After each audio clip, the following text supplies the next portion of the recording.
First, just want to say thank you so much for taking time out of your day to join us. We've been really looking forward to this conversation, and Jesse and I think, have prepared hopefully a really valuable dialogue for you all. So again, thank you for taking the time to join us. I think probably you all know why you're here, but just to give you an overview of what we're covering today, the team here at Gaggle, we released our 2024 Student Safety Report about 2 weeks ago now. We wanted to host a conversation where we can dig into some of those data, talk about some of the trends we see, take a look at what those data look like at the ground level for specific schools or districts, and also pull some new data based on what's happened in the school year so far. So that's how Jesse and I are going to structure our conversation today. We do have the Q&A feature turned on, so please feel free to use that. We're going to save some time at the end to dig into some of those questions. But before we get too deep, I want to do a little bit of introduction here, let you know who's talking to you today. My name is Shelby McIntosh Goldman. I'm the Vice President of Marketing and Research here at Gaggle. I've been in K-12 education my entire career. I've worked at school level, at the district level, actually left the classroom to work in policy in DC. And then when I moved over to the private sector, I've worked in everything from community engagement to instructional coaching, instructional consulting, and more recently in student safety and well-being. I'm going to let Jessie give you a little bit about her background. Hi guys, I'm Jessie, and I have a master's in school counseling, and I was a school counselor for a while. And then ever since, I've been in education technology, really targeting and working, I guess, for and with companies that help kids, basically from school-based Medicaid to curriculum, and now at Gaggle. And I love the work we do, and I'm excited to share it, although it can be sombering. It's so important and so critical, and I just love being here with all of you. Thank you. I was really excited Jessie could join me for this because while myself and my team has been really focused on looking at the specific data, Jessie works with our school districts all over the country. And so I think she brings a lot of color and context and really the stories behind these numbers. So that's going to be our flow for today. I'm going to talk you through some of the data, and then I'm going to turn it over to her and let her tell you, just give some more context and color behind some of those trends. So again, most of the data we're talking about today is based on this student safety report. This is a report that Gaggle has been producing every year. We feel like we have an interesting perspective on the current state of student safety and well-being, given just the amount of data that we have access to all year long. And we want to use that in a valuable way and share some insight into what's happening among these populations and how we feel like we can best support them going forward. When we started, let me go back here. When we started to look at the data, our CEO, Jeff Patterson, said something to me really early on in my tenure here at Gaggle, where he said, data is only interesting if it tells you something different than you already assumed to be true. And that's really stuck with me. And this year, when we started looking at the data, one of the trends that really stood out to me, because it kind of painted a different picture than what I already believed to be true, were the increases in incidents, particularly around self-harm and mental health crises among our younger students. I think I and a lot of us had operated under the assumption that suicide and self-harm was mostly a secondary student challenge. It was something we thought a lot about with our middle school students and our high school students. But we saw this increase among elementary school students in our data, and it raised a lot of questions. First, we wondered, is this a fluke? Is this something weird in our data? Is this an outlier result here? And so we kind of took a deep dive into our information and wanted to make sure this wasn't any sort of kind of just fluke in our data. And then we started looking at external resources. And one of the statistics that stood out to me is this one you see on the screen here, the second half, that half of lifetime mental health struggles begin before the age of 14. When you see that, it kind of makes sense, some of the trends that we're seeing in our data. And then on top of that, you have groups like the American Psychological Association saying that presently, intentional self-harm is now a leading cause of death for children ages 10 to 14. So when we saw this research, this body of research, we realized, okay, this is not just something in our data, and we need to dig a little bit deeper into this to understand it. So I'm going to show you what some of those trends look like from this past school year. I'll talk you through it. And then again, I'm going to ask Jessie to share some stories that come, from the district context through some of our customers that she works with. So one of the first things we saw is that when we look specifically at those incidents related to suicide and self-harm, we saw a more than 20% increase specifically among elementary age students.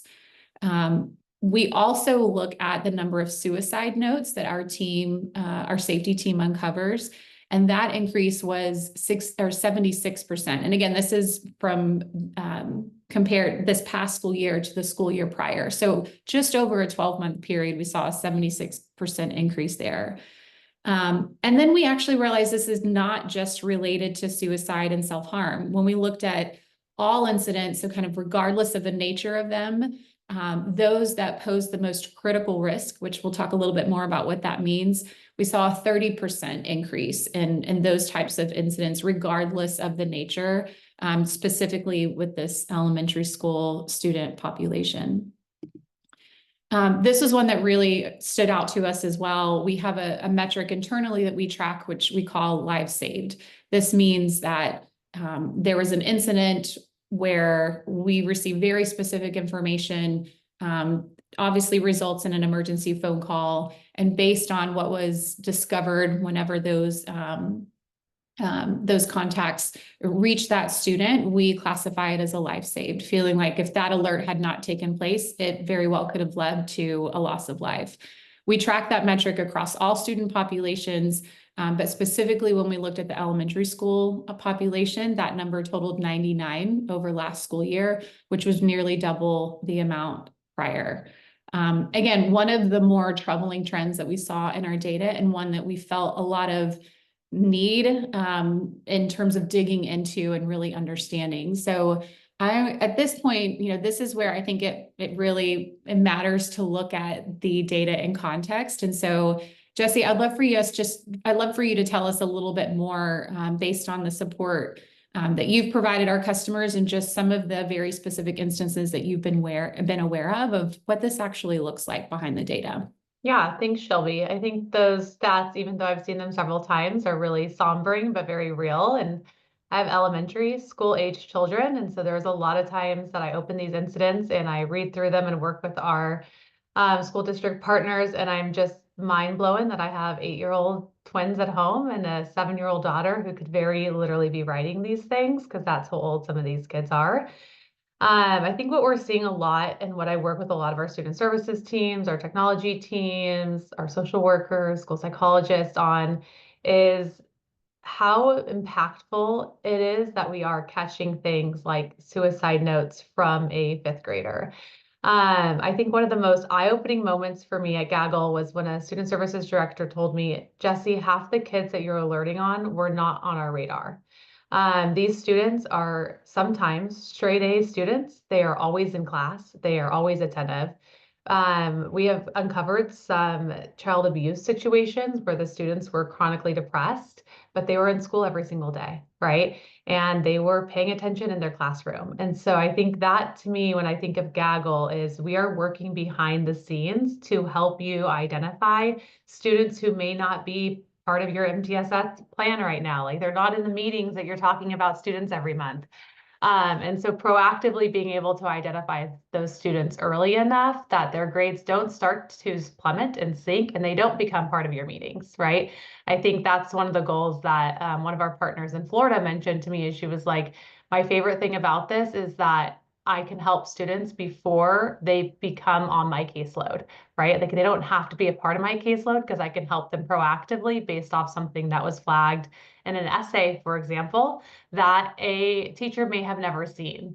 If you flip over to the next slide, I found these 2 examples really helpful in giving you some direct context into what these students are writing. I can tell you all the stories in the world, but I think you guys have seen some of these things firsthand, and it really helps illuminate the problem and the stats that Shelby has mentioned previously.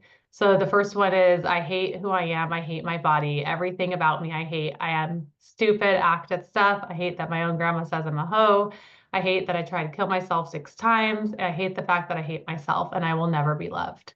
So for context, this was just simply in a Google Doc. This wasn't turned in anywhere. No one ever saw this when we talked to the school. I'm very close with this district partner in Florida, and they had no idea, you guys. So I think, again, when I think of these students, like some of them are going to be on your radar. You're going to know right away, oh man, they're really struggling again. But I think time and time again, district administrators are so caught off guard that these students weren't on the radar and that the parents didn't know the resources available to them at the school district. And that can be hard to hear because you guys do such a good job at promoting those resources. But as a mom, I maybe read one out of every 25 email I get. So that was another great underlying feature of being able to connect these families to their local resources. The second one is a live document, a live Google document. And what's fascinating about this is our highest level of alert. You can see at the very end, she's going and talking about how she's really, really depressed and she deserves to die over and over again until the pain gets greater because it's just no longer bearable. But it says before then, I just want to tell why. And this is really speaks well to how quickly we intervene in a document and in any of our contexts, right? We saw this and we alerted on it before she finished her thought. So this was a really interesting and unique case, but not that unique in that this is how we're looking and scanning and reviewing documents, emails, images throughout the whole time to ensure that you are getting the most timely notification. So we stop her and ideally get her support and help, do a well visit check to make sure the unthinkable doesn't happen. So I think these two examples really highlight, Shelby, like all those statistics, but most importantly, the support that we're able to give to districts to make sure that that 99 students don't become 100, right? And that's ultimately, I think, one of our driving forces. Yeah, thank you, Jesse. It never gets easier to read things like this, but I do think it's important. One of the things we talked about when we started seeing these trends is, why is this important to highlight in this report? And I think it's just opening our eyes to this isn't just a secondary issue. To your point, there are students that are struggling much earlier on. We can get to them sooner. We can get support to them sooner. I think it's more of just an awareness point that we've got younger kids that are struggling with some very real things, and seeing this. Seeing these examples, I think really, really support that. So thank you for finding these for us. We're going to shift a little bit. Again, we're packing a lot into an hour, but I want to shift the topic a little bit to a different kind of incident or trend that we found in the data. And this is more specific to those related to violence. So these would be incidents related to usually violence towards others. Either they're talking about someone who has been violent towards them, or they are writing about their intent to be violent towards someone else. And what we saw in our data over this past year is that those related to violence that, as you see here, posing the most critical risk, so we feel like the most urgent issues, increased 20% over this past school year. And about 13% of those involved a weapon or a threat of a weapon. Again, we like to put our data in the context of what's being reported in other sources. And so one of the places that we go to look, the CDC does an annual youth risk survey. I think it's youth risk behavior survey. So we looked back at the data that they reported. Oh, sorry, I'll get back to that in just a second.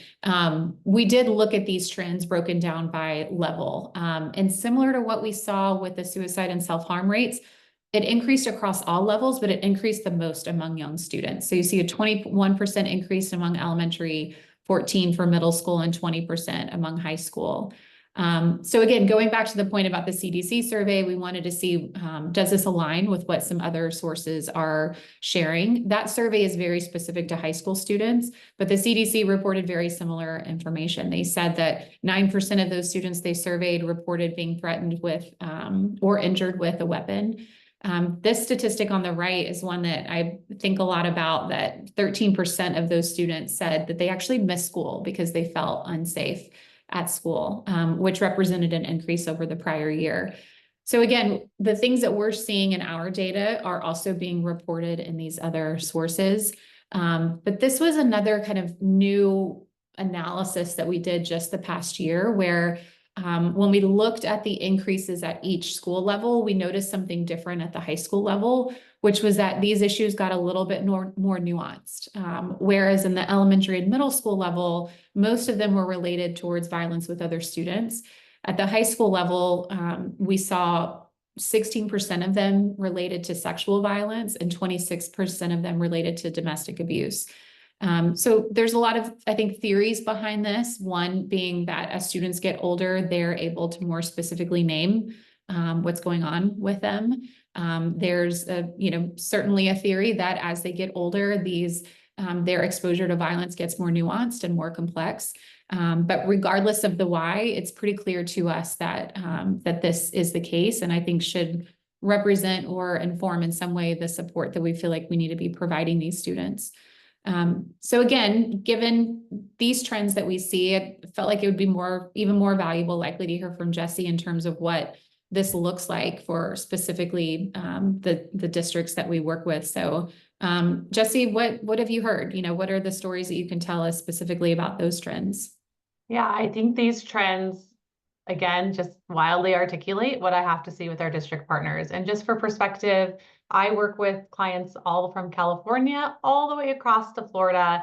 And I always love that perspective because it shows the true nature that regardless of where you live, students are struggling, right? It doesn't matter if you live in the most affluent county in California or you live in, a very working class type of neighborhood over on the East Coast somewhere. It doesn't matter because at the end of the day, the stories are all the same. There's all common threads here, especially amongst our high school students.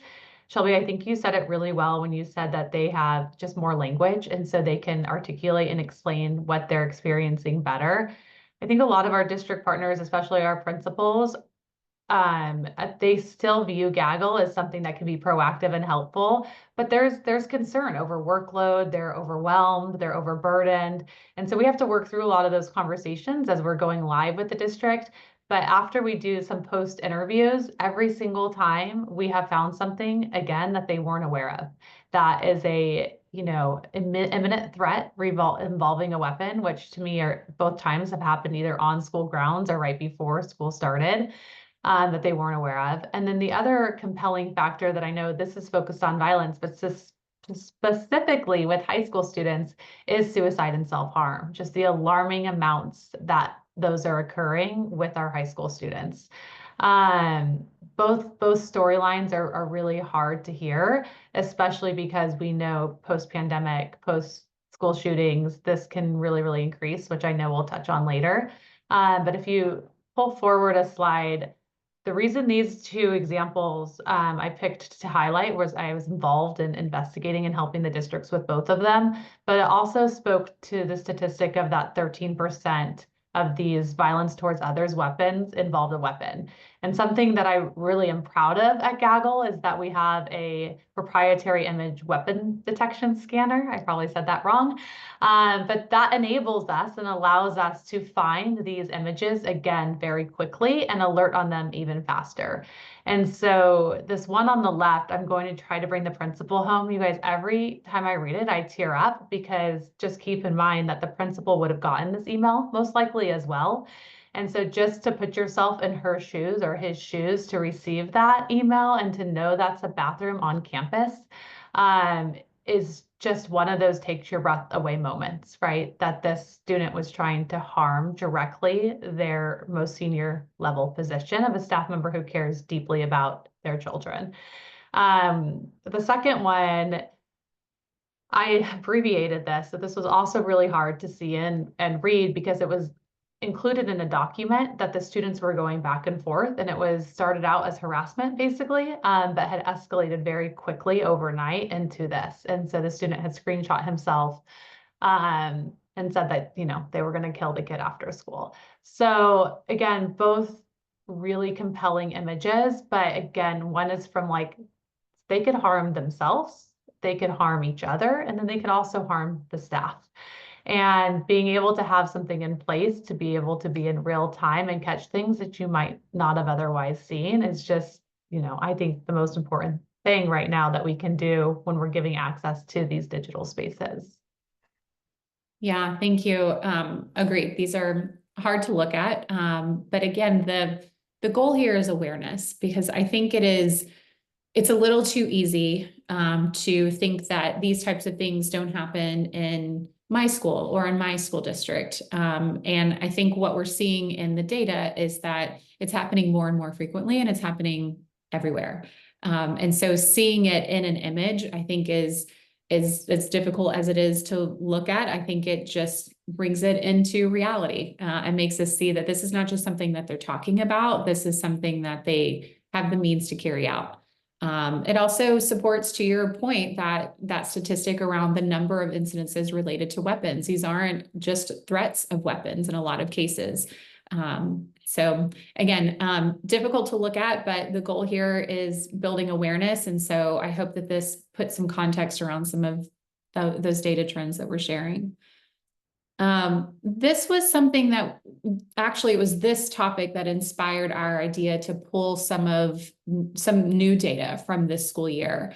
Before I dig into what we found, I want to give you a little bit of a kind of like terminology insight here. I've been talking a lot about most critical issues, and we have very specific terminology here at Gaggle. I'm telling you this because the graph I'm about to show you uses these words, and I want to make sure you understand what they mean. But those most critical issues we usually refer to as PSSs, possible student situations. These are urgent concerns. It means that the content that we have found indicates there are specific times and places where something is going to happen. There are specific plans that can be carried out. It's something that warrants an immediate emergency phone call. A QCon, or questionable content, is something that appears concerning. There's definitely content there that needs to be reviewed, but it may not have specificity around times or places. And so it may not warrant that immediate emergency phone call. So keeping these terms in mind, we took a look at the first quarter of the school year for this school year, the 24-25 year, compared to last school year. So this is July through October. Everyone starts school at a different time, but kind of just over that month period. And overall, 50% increase in just what we would call actionable incidents, those that fall into both the QCon and PSS category. 14% increase in the questionable content, but a 38% increase in those more urgent possible student situations. Obviously, it wasn't by accident that we looked at these data. We know what's been happening with our school district partners. We had a hunch that things had really ramped up this time of year compared to this time of year last year. And I think those of you listening in probably know why. There was a significant event the beginning of September in the Appalachia High School shooting. What you're seeing in this slide is the days after that event, and the red section of those bars are the possible student situations, so the more urgent situations. I think, again, most of you listening in, I'm not telling you anything new, but when you see the data behind it, it's pretty compelling to see kind of the severity of the challenge that a lot of our school districts were facing. Most of this uptick in these kinds of incidents represents the school threats. Most of them were false threats and unfounded, but nonetheless, just a massive increase in the frequency of those. And this was happening across the country, all kinds of different school districts. It was not specific to any geography or specific school makeup. This was something we were seeing everywhere. I'm sure a lot of you on the webinar today intimately felt the impact of this. And it was a very real crisis point for most of our school districts. I think, Jesse, it would help to hear you talk through what this looked like in real time, because we're in the background, like seeing this information and seeing this data and kind of wondering how our districts are making it through this kind of crisis point. So I'd be curious in hearing, your take on what it was like at the ground level. Yeah. Honestly, Shelby and everyone in here, I think she said it well. It was a really critical time. And it was a very challenging time for everyone, for the country, and especially for the people at the district level working through these situations. This uptick is so starking to me, I guess might be the word, because it really represents what I personally felt our district's going through as I was working hand in hand with them through the next 2 weeks that followed that school shooting. I think what this data doesn't show, though, is how scared people were, right? So yes, some of these were threats, but what I had to read a lot and work with districts on how to target and manage was the extreme fear students were experiencing, right? Not wanting to go to school, being too scared to go to school. Now, what's really unique about Gaggle, I think, and how we catch things that we do is we don't monitor social media, for example. However, students are prone to screenshot things and send them to their friends. And so a lot of what this graph shows too, and what I saw personally school districts managing were screenshots of like social media postings saying that students were going to go do something, right? They were going to go take action and they were going to go bomb the school or do something dramatic. Now, why this becomes important from a school perspective is understanding the makeup of the landscape. What are you dealing with at the district level? How are you guys as chiefs of staffs or school principals or school counselors? Each of your roles are going to vary a little bit on how you manage this type of information and data.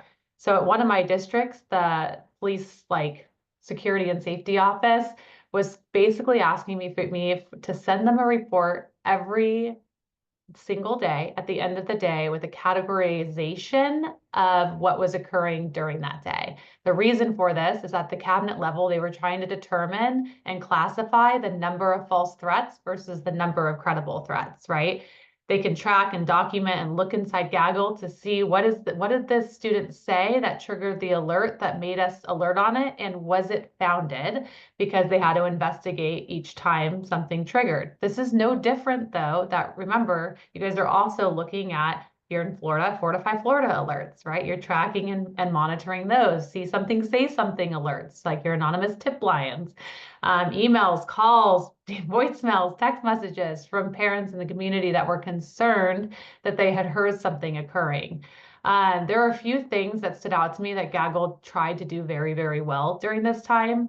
One of them is that some of you may or may not know, we really try to alert on one situation a day. So for example, there was several instances in South Carolina and actually very similar situation in California at a Southern California district where students had seen the social media posting and they had started emailing, texting, chatting, slacking, all the things on their computers, right? Sharing in documents and in PowerPoints. And it was concern. A lot of them just were genuinely concerned. They wanted the district to know they're not going to pick up the phone and tell you guys. So they're alerting people on all these channels. And then they're just talking to each other.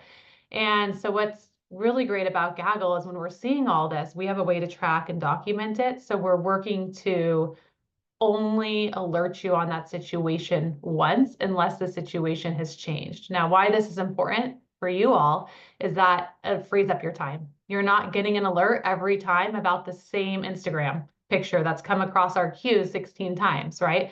We have a way to say, nope, we already sent that Instagram picture to Shelby at the district. Shelby acknowledged it. She's aware of it. And so now we don't need to send it 16 more times because you're already probably working really hard to manage that situation. Anytime that changes, though, if the image changes, if the context around the image changes, we'll alert you.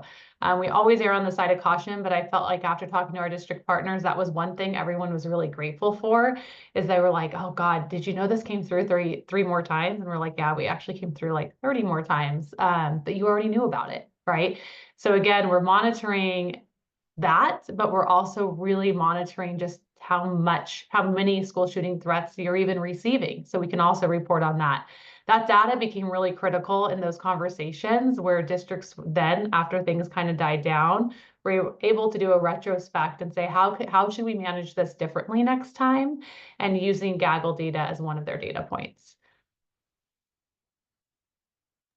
Yeah, thank you, Jesse. I think that's such a compelling point because as we mentioned, most of these threats ended up being, unfounded. There wasn't a lot of like real safety concern behind them, which is of course what you would want However, just the amount of disruption that they created to, the school day. There were so many school closings. There were district leaders and school leaders who were focused on only this instead of the, day-to-day workings and operations and, the jobs that they were hired to do.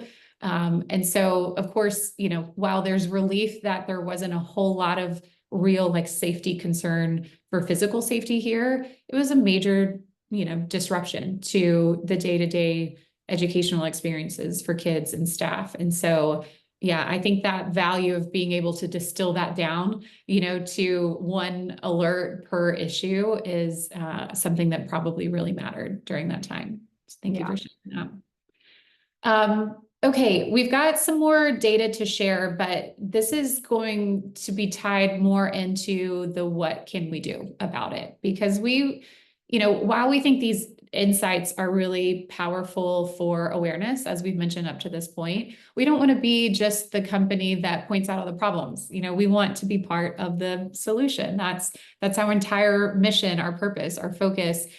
So at Gaggle, we take a kind of three-pronged approach to this, and all of the information and the data that you've seen so far is tied to our safety management tool, which you see mentioned at the top of this slide, which is really focused on identifying students in crisis.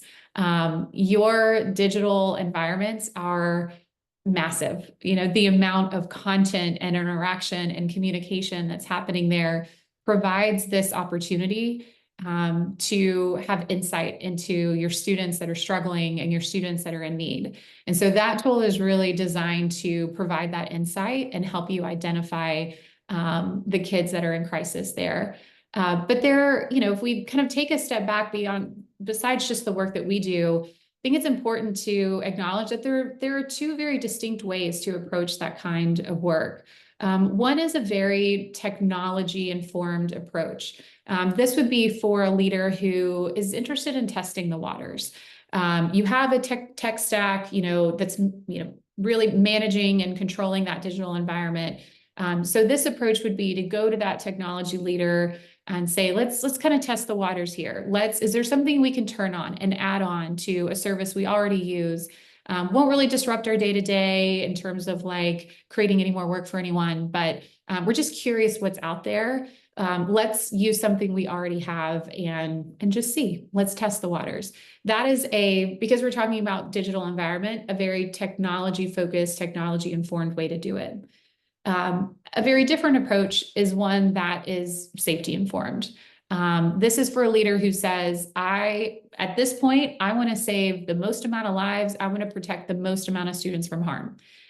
We are focused on a very safety objective here, a safety goal. And so comprehensive coverage matters the most to us. We want to catch everything that we possibly can. It's really important to us that we catch things early on, early enough that it allows us to intervene. And we want the kind of information that's going to allow us to very thoroughly follow up and support and provide support in those instances. For those of us at Gaggle, we're really very much in this safety bucket. And so some of the data I'm going to share with you now is related to that safety approach when you're all in, when you're really trying to catch everything you can, what that matters and what that requires from a solution standpoint. Over this school year that we've been reporting on so far, we analyzed more than 6.6 billion pieces of student content.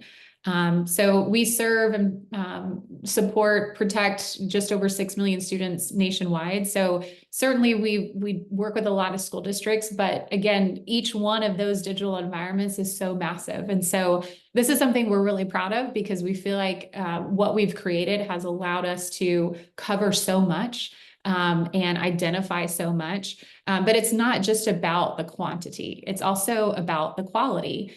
And being able to provide really high quality alerts and find the right things and identify the right students requires us to continue to evolve our approach. One of the ways that we continue to evolve is related to language.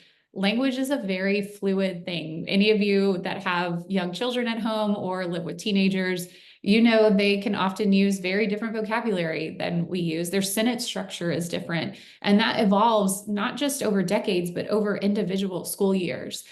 So if we're really focused on catching everything and really understanding what our students are saying and how they're communicating their own needs, we have to evolve our own terminology. We were curious, based on some updates that we had made to our review process, how many of the incidents we alerted on this past year were related to new technology new terminology that we added. And it was nearly 20%. So over 85,000 of the alerts that we sent last school year were tied to this terminology. I think that matters a lot because, again, if you're a leader who is taking this like very safety informed approach, we're trying to be really comprehensive here. We're trying to catch everything. Evolving your understanding of how they communicate their needs is a really important part of it. There's a third piece here that I'm going to talk you through, and then I think having Jesse kind of give some context from a district or school perspective would be really valuable on this last one here. But for us, that safety-informed approach also means early insight. We're not just alerting our school district partners on the most critical needs. We want to let them know as soon as possible if there's a student in need. That's why we care about those QCons, those things that may not warrant a emergency phone call, but seems concerning enough that we want you to know about it. Sometimes these are related to unhealthy relationships, or it's a threat of violence, but it's not super specific. Substance abuse issues. Again, lots of different things that can kind of fall into this bucket. But a couple of years ago, when we were doing this report, we were curious, how valuable are these QCon alerts, especially when it comes to ultimately the more critical issues that we alert on. So we've started analyzing those data, and this past school year, we found that nearly a third of the most critical incidents, so nearly a third of those PSSs, especially when they were related to suicide and self-harm, they involve students who had been previously connected with concerning online activity. So kind of put more in Gaggle speak, if they had a PSS last school year, a third of them had a previous QCon in one of the 2 school years before that. When we looked at high school students specifically, 35% of them, 35% of students who were connected to a possible student situation, an urgent alert, were previously engaged in questionable online activity. So that tells us that those early indicators, those kind of QCon alerts, they matter a lot. And there's a lot of power in them in being able to prevent more urgent crises down the road. But again, I think, Jesse, with your knowledge of what our districts are facing day to day, and I think with your counseling background, you could probably add more context to this. So I'd love for you to kind of talk through this one. And before I turn it over to you, just a reminder, we do have that Q&A function going. And after we wrap this section, we're going to turn and look at some of those questions. So drop those in as you think about them. But Jesse, tell me more your thoughts on this one here. Yeah, this is one of my favorite topics, as weird as that may sound. But as a school counselor, I would always say, actually, when I came to Gaggle, I asked about this correlation because in my office and in my work and kind of in my educational training, we talked a lot about how at a school counselor level, we shouldn't be providing intensive therapy. This was at the time, guys. So I'll age myself that this was like 10 to 15 years ago. We shouldn't be providing intensive therapy, right? And so I always kind of had this framework of if I see a kid once in a month, they're okay. They had a bad day. I'm hoping I'm their confidant, I'm their safety, I'm their security, their comfort zone, right? But if I see them twice in 1 month, now I'm raising my eyebrows. Like, what's going on? How are they doing? I'm looking into their grades. I'm talking to some teachers, right? And typically then a lot of times they would be referred out and like connecting to resources and we would just do our jobs essentially, as silly as that sounds.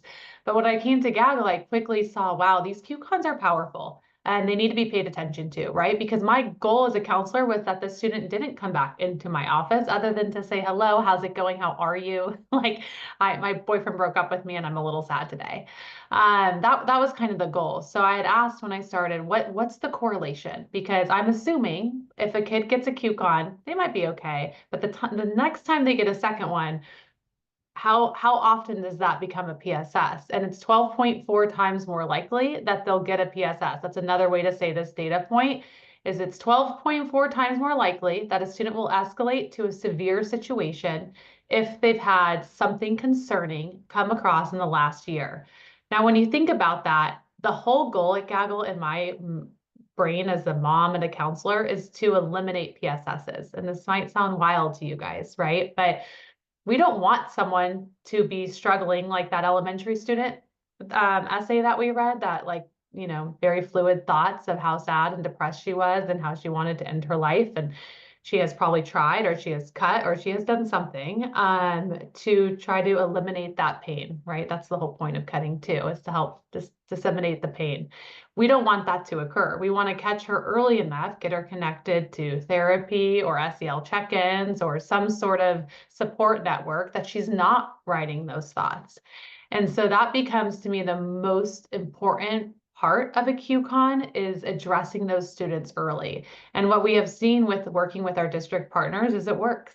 You guys have things in place within your MTSS structure to take those QCon kids, that's kind of what I call them, the QCon kids, and connect them to some tier 2 supports, right? Maybe some additional tier 3 supports if they need them. But if you start looking at Gaggle in terms of your MTSS structure, I think you'll see the value of that, like our district partners have. And that again is when it comes up like, wow, these are kids that really responded well to this. They were cries for help. Another example I have is a student was being severely abused at home, and the district had no awareness of it. And that student was a QCon because of an essay they wrote and then didn't submit. And it was just some like general feelings about it. But had we not alerted on it, and had the district not received the QCon, it might have escalated to a PSS, right? So just knowing very early and having that awareness and that proactive approach, I think, is what we're all striving to do at the district. That's why a lot of districts did turn to SEL programs and check-ins and the happy face, right? So that's another way to look at it. If you marked a happy face at the airport today, but then tomorrow you're at the airport and you mark the sad face, what happens, right? What's triggered there to get that student the support they need? So I think these statistics are very much aligned again with what I'm seeing district partners report on, but I think the value of it is that we don't want them to become a PSS. So intervening early is so important. Yeah, thanks, Jessie. Okay, we are, believe it or not, pretty ahead of schedule here. We've gotten through a ton of content in a very short amount of time. Hopefully we haven't moved too quick here. But we certainly are open before we wrap to answer any questions. I don't see any in the Q&A. You can also use the chat feature. I realize we've got that live too. So we'll keep an eye on that. But while you're, and yes, Donna, we will certainly make sure that we send out a copy of this when we distribute the recording. I think we'll send out a follow-up email that'll have at minimum this. So just a quick recap of everything that we covered. So we talked a lot about the trends at the elementary school level and how that was a really big surprise for us. We needed some validation, I think, from other resources to say, like, this isn't just a weird Gaggle fluke. And we learned a lot in looking at other organizations that are paying attention to this in terms of this is a very real challenge, and something we absolutely have to be looking at is what's happening at the elementary school level. We talked about the increases in incidents related to school violence, how those potentially get more nuanced when we talk about high school kids, and therefore the support that we provide them probably needs to be a bit more nuanced. And then we talked about the impact of the Appalachia shooting and a lot of the school violence threats that occurred across the country during that time. And then lastly, I think, when we talked about solutions, we talked about what it really requires to have a truly safety focused approach to this, which means you're really focused on comprehensive coverage. You're trying to catch everything you can. You're evolving the ways that you listen to kids and identify their struggles. And this last point that Jessie touched on, which is the value of paying attention to those kind of precursor behaviors and early indicators of potential future crisis. We, again, just really appreciate you joining us and kind of listening to us talk through this. If you saw something else in the report that you wanted to dig into, I hope that you will reach out to us. We really, again, as troublesome as the data are, we really value talking about them, because again, our hope is that we're building awareness here. Kim, I see your question. I will make sure that we follow up with you. I think we'll have someone reach out to you and talk more about our program and the costs associated with that. All right, with that, I think we will kind of call it a wrap today. I'm happy to give you guys time back and hope that you enjoy the rest of your week and join us again next time. Thank you again.